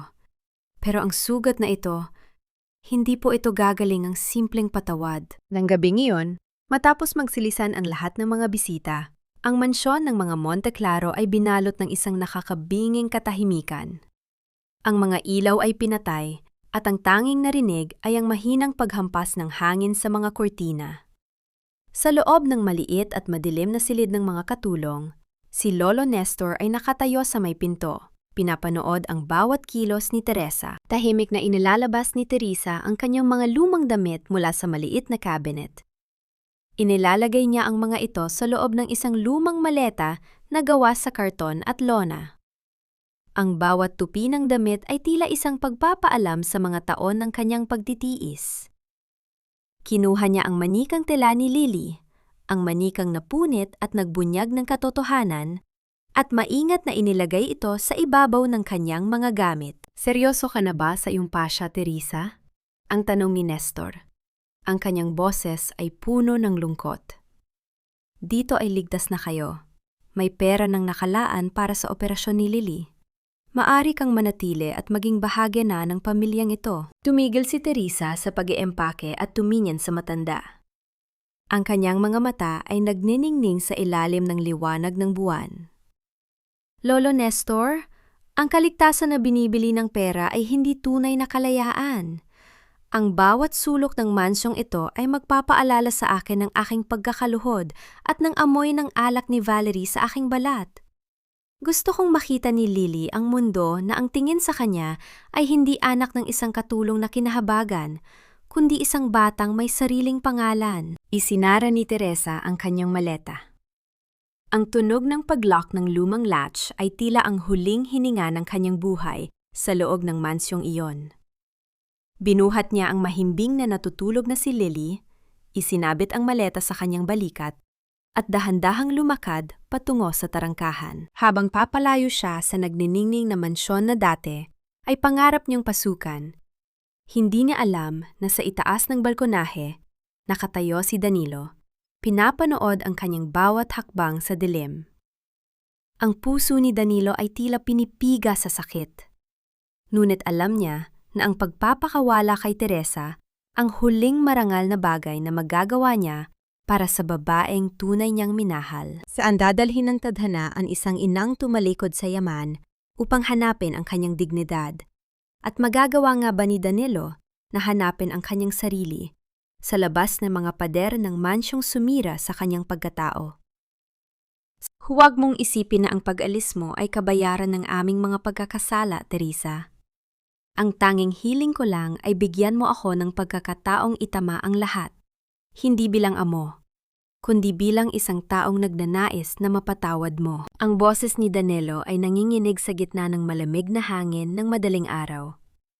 Nakatayo siya sa tapat ng dambuhalang tarangkahan ng mansyon. Ang kanyang mga kamay ay nakakuyom sa kanyang bulsa habang pinagmamasdan ang bawat hakbang ni Teresa. Ang liwanag ng mga poste sa kalsada ay nagbibigay ng isang mahaba at malungkot na anino sa kanilang pag-itan. Sa balikat ni Teresa ay nakasabit ang isang lumang maleta na tila naglalaman ng lahat ng kanyang pait at pagtitiis. Habang sa kanyang kabilang braso ay mahimbing na natutulog si Lily. Ang kanyang munting hininga ay ang tanging musikang nagbibigay ng lakas sa inang sugatan. Naramdaman ni Teresa ang bigat sa kanyang dibdib. Ang bawat tibok ng kanyang puso ay tila isang marahas na paghampas sa kanyang mga tadyang. Ang pagnanais na lumingon at tumakbo pabalik sa mga bisig ni Danilo ay naroon, ngunit ang bawat alaala ng kanyang pagkakaluhod sa sahig at ang mapanghusgang tingin ni Senyora Consolacion ay tila mga tinik na humahadlang sa kanyang bawat galaw. Ang kanyang lalamunan ay nanunuyo, at ang bawat hininga niya ay puno ng amoy ng kalayaan na may halong pait ng pamamaalam. Salamat po sa lahat, Danilo. Ang mahinang sagot ni Teresa. Ang kanyang boses ay tila isang bulong na dinala ng hangin. Ang pag-ibig na nagmumula sa awa ay hindi ang pag-ibig na kailangan namin ni Lily. Kailangan naming hanapin ang aming sarili sa labas ng mga pader na ito, kung saan ang aming pangalan ay hindi mansado ng inyong kapangyarihan. Dahan-dahang tumalikod si Teresa. Ang tunog ng kanyang mga sapatos sa semento ay tila isang regular na kumpas ng isang malungkot na awitin. Naririnig niya ang marahang pag-ugong ng papalapit na bus sa dulo ng kalsada. Ang ingay ng makina nito ay nagpapahiwatig ng katapusan ng isang kabanata at simula ng isa pa. Sumakay siya sa bus nang hindi lumilingon. Pinili niyang tumingin sa unahan, sa kadiliman ng kalsada na unti-unting binubulag ng paparating na liwanag ng umaga. Lumipas ang isang taon na tila isang mabilis na agog ng ilog. Sa isang tahimik at payapang bayan sa probinsya ng Laguna, kung saan ang amoy ng sariwang damo at basang lupa ay nagbibigay ng kalinga sa bawat puso, isang maliit na panaderya ang dahan-dahang nakikilala. Ang bawat umaga rito ay nagsisimula sa amoy ng bagong lutong tinapay na tila isang yakap sa bawat dumadaan. Sa loob ng panaderya, si Teresa ay abala sa pag-aayos ng mga pandesal. Ang kanyang mga kamay na dati ay kulubot sa chemical ng sabon ay ngayon ay puno ng harina, isang dumi na nagbibigay sa kanya ng danggal. Ang kanyang mukha ay may bakas na ng kapayapaan. Ang bawat ngiti niya sa mga mamimili ay totoo at hindi napilip. Sa isang sulok, si Lily ay masayang naglalaro. Ang kanyang mga pisingi ay mapula na, at ang kanyang tawa ay naging malakas at puno ng buhay pagkatapos ng matagumpay na operasyon sa puso na pinaghirapan ni Teresa sa tulong ng kooperatiba ng bayan. Isang hapon, habang ang araw ay dahan-dahang lumulubog at nagbibigay ng kulay kahel na langit, ang tunog ng pagbukas ng pinto ng panaderya ay narinig. Ang tunog ng maliit na kampanilya sa itaas ng pinto ay tila isang hudyat ng tadhana. Pumasok ang isang lalaki na suot ang isang simpleng t-shirt at maong. Hindi na siya ang nagniningning na tagapagmana ng mga Monte Claro. Ang kanyang mukha ay may bakas ng paglalakbay at pagod. Ngunit ang kanyang mga mata ay nagniningning sa kagalakan nang makita ang babaeng nasa likod ng counter. Nabitawan ni Teresa ang hawak niyang sipit ng tinapay. Ang tunog ng metal na bumagsak sa sahig ay tila nagpatigil sa takbo ng oras. Tumingin siya kay Danilo at sa pagkakataong ito, walang pader sa kanilang pagitan.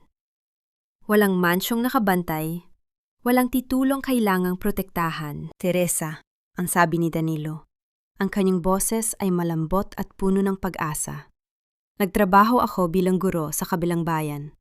1 taon kong hinanap ang aking sarili at sa bawat araw na lumilipas, ikaw at si Lily ang tanging dahilan ng aking pagbangon. Dahan-dahang lumapit si Danilo at tumigil sa harap ng counter. Hindi siya humihingi ng pabor. Hindi siya naguutos. Inabot niya ang kanyang kamay, hindi upang hilayin si Teresa, kundi upang hayaan nitong magpasya kung nais ba nitong hawakan ang kanyang kamay. Maari bang dito na lang ako, Teresa? Hindi bilang iyong tagapagligtas, kundi bilang katuwang mo sa bawat umaga ng iyong buhay. Tumingin si Teresa sa kanyang anak na ngayon ay tumatakbo na palapit kay Danilo ng may malawak na ngiti. At muling ibinaling ang paningin sa lalaking naghintay at nagbago para sa kanya. Ang hangin sa loob ng panaderya ay napuno ng tamis ng tinapay at ng init ng isang bagong pagsisimula. Magagawa nga ba ng 1 taon na hilumin ang lahat ng sugat? At handa na ba si Teresa na buksan ang kanyang puso sa isang pag-ibig na sa wakas ay pantay at malaya? Ang katahimikan sa loob ng maliit na panaderya ay tila naging isang kumot na bumabalot sa kanila. Punong-puno ng mga salitang hindi na kailangan pangbigkasin. Sa pagitan ng amoy ng harina at bagong lutong tinapay, nakatayo si Teresa habang ang kanyang mga mata ay nakapako sa mga kamay ni Danilo. Ang mga kamay na dati ay malinis at tila hindi kailanman humawak ng mabigat na gawain, ay ngayon ay may mga bakas na ng kalyo at maliliit na sugat. Mga sugat mula sa pagtuturo sa isang malayo at maburol na paaralan at mula sa pagtatanim sa sarili niyang maliit na bakuran. Ang pagbabagong ito sa anyo ni Danilo ay mas nagpaliwanag sa kanyang puso kaysa sa anumang mamahaling alahas na maaari nitong ibigay. Naramdaman ni Teresa ang unti-unting paglambot ng kanyang kalooban. Ang bawat pader na itinayo niya sa loob ng 1 taon, ang pader ng takot, ng pag-aalinlangan, at ng masakit na alaala ng mansyon, ay dahan-dahang nagigiba sa harap ng tapat na tingin ng lalaking nasa kanyang harapan. Naririnig niya ang marahang huni ng mga ibon sa labas ng bintana at ang masayang tawa ni Lily na ngayon ay nakakapit na sa binti ni Danilo. Tila ba kinikilala ang isang matagal nang nawalang kaibigan? Danilo, ang tawag ni Teresa. At sa kauna-unahang pagkakataon, ang titulong Sir ay tuluyan ng naglaho. Ang kanyang boses ay tila isang haplos ng sutla sa gitna ng hapon. Bakit mo iniwan ang lahat? Ang yaman, ang kumpanya, ang pangalan ng mga Monte Claro, lahat ng yon ay nasa iyo na. Isang maliit at mapait na ngiti ang sumilay sa labi ni Danilo. Dahan-dahan niyang binitiwan ang kanyang bag at humakbang ng kaunti palapit, sapat upang maramdaman nila ang init ng hininga ng isa't isa. Teresa, ang yaman ay naging isang madilim na anino na tumakip sa aking paningin. Ang kumpanya ay naging isang bilangguan ng aking konsensya.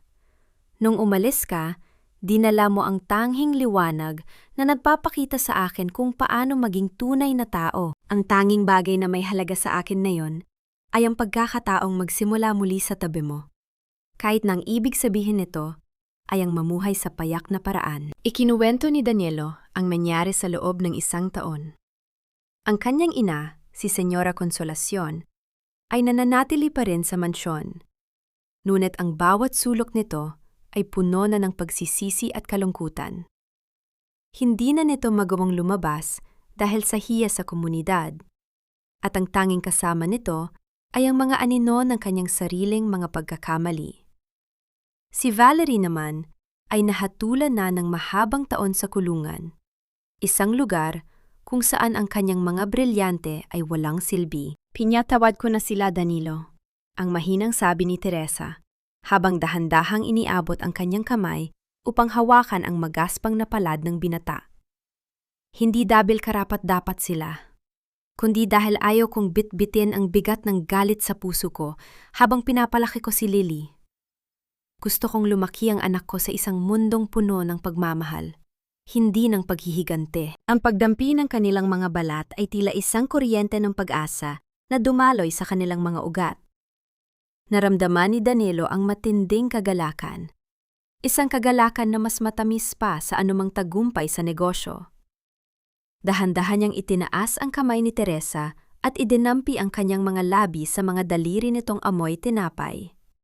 Isang halik ng paggalang, ng pangako, at ng wagas na pag-ibig. Kuya Danilo, lalaro po tayo? Ang masayang sigaw ni Lily, na ngayon ay hinihila na ang dulo ng damit ni Danilo patungo sa harden sa likod ng panaderya. Tumingin si Danilo kay Teresa, tila nagpatanong kung maari na ba siyang pumasok sa kanilang munting mundo. Tumango si Teresa. Ang kanyang mga mata ay nagniningning sa ilalim ng papalubog na araw. Sige na, Danilo. Samahan mo ang anak mo. Ang salitang anak ay nagpadama ng matinding emosyon kay Danilo. Alam niyang mahaba pa ang landas na tatahakin nila upang tuluyang mabuo ang isang pamilya. Ngunit sa gabing ito, ang bawat bituin sa langit ay tila nagdiriwang para sa kanila. Sabay silang lumabas patungo sa harden, kung saan ang amoy ng mga bulaklak ng Dama de Noche ay nagsisimula ng bumango sa hangin. Habang pinapanood nila si Lily na tumatakbo sa ilalim ng kulay kahel na langit, dahan-dahang isinandal ni Teresa ang kanyang ulo sa balikat ni Danilo. Wala ng takot, wala ng pait. Ang bagyo ay natapos na, at ang bahaghari ng kanilang bagong simula ay dahan-dahang nabubuo sa abot tanaw. Ngunit sa gitna ng kanilang kaligayahan, isang lihim na sulat ang naiwan sa ibabaw ng counter ng panaderya. Isang sulat na may tatak ng pamilyang Monteclaro. Sino ang nagpadala nito? At ano ang huling mensaheng nais iparating ng nakaraang pilit na nilang tinatalikuran? Ang sulat na may tatak ng pamilyang Monteclaro ay nakalapag sa ibabaw ng makinis na lamesa ng panaderya, tila isang huling anino mula sa nakaraang pilit ng binabaon sa limot. Sa ilalim ng madilaw na ilaw ng hapon, dahan-dahang hinawakan ni Teresa ang makapal na papel. Ang kanyang mga kamay ay hindi na nanginginig sa takot. Sa halip, may taglay na itong katatagan ng isang babaeng dumaan sa bagyo at natutong tumayo sa sariling mga paa. Tumabi si Danilo sa kanyang gawi. Ang isang kamay nito ay marahang nakapatong sa balikat ni Teresa upang magbigay ng lakas. Binuksan nila ang sulat. Ang sulat kamay ay pamilyar. Mga letra na dati ay matalas at puno ng otoridad, ngunit ngayon ay magulo at bakas ang panginghinig ng isang matandang kamay. Galing ito kay Senyora Consolacion. Sa loob ng sulat, walang utos, walang banta, at walang pagsumbat sa utang na loob. Ang nakasulat ay ang pagamin ng isang inang natalo sa sariling kayabangan. Ikinuwento ni Consolacion ang nakabibinging katahimikan sa loob ng malaking mansyon. Sinabi niyang ang bawat brilyante at gintong nakapaligid sa kanya ay pila naging mga malamig na bato na hindi kayang magbigay ng init sa kanyang matandang katawan. Inamin niyang sa paghahangad niyang protektahan ang hiya at pangalan ng pamilya, nasira niya ang tanging bagay na may halaga, ang pamilya mismo. At sa huling linya ng sulat, nakasaad ang mga salitang kailanman ay hindi inasahan ni Teresa na manggagaling sa isang Monteclaro. Patawad, Teresa. Ikaw ang tunay na nagturo sa akin kung ano ang kahulugan ng pagiging isang ina. Naway mapatawad mo ang isang matandang nabulag sa ningning ng mundo. Naging tahimik ang paligid. Ang tanging naririnig ay ang marahang pagtulo ng luha ni Teresa sa ibabaw ng papel. Hindi ito luha ng pait o sakit, kundi luha ng tuluyang paglaya. Naipagpatawad mo na ba sila, Teresa? Ang mahinang tanong ni Danilo. Ang kanyang mga mata ay naghihintay sa kapayapaan ng babaeng kanyang minahal. Tumingin si Teresa sa labas ng bintana, kung saan si Lily ay masayang nakikipaglaro sa isang tuta sa ilalim ng liwanag ng araw. Ang hindi pagpapatawad ay parang pag-inom ng lason habang hinihintay mong mamatay ang ibang tao, Danilo. Ang parusa ng iyong ina ay ang kanyang sariling kalungkutan, at ang parusa ni Valerie ay ang realidad ng kulungan. Walang maidudulot na kabutihan sa anak ko kung patuloy kong bubuhayin ang galit. Opo, pinatatawad ko na sila. Pinalalaya ko na ang kahapon upang buong-buo kong yakapin ang bukas. Kumuha si Teresa ng isang pluma at isang malinis na papel.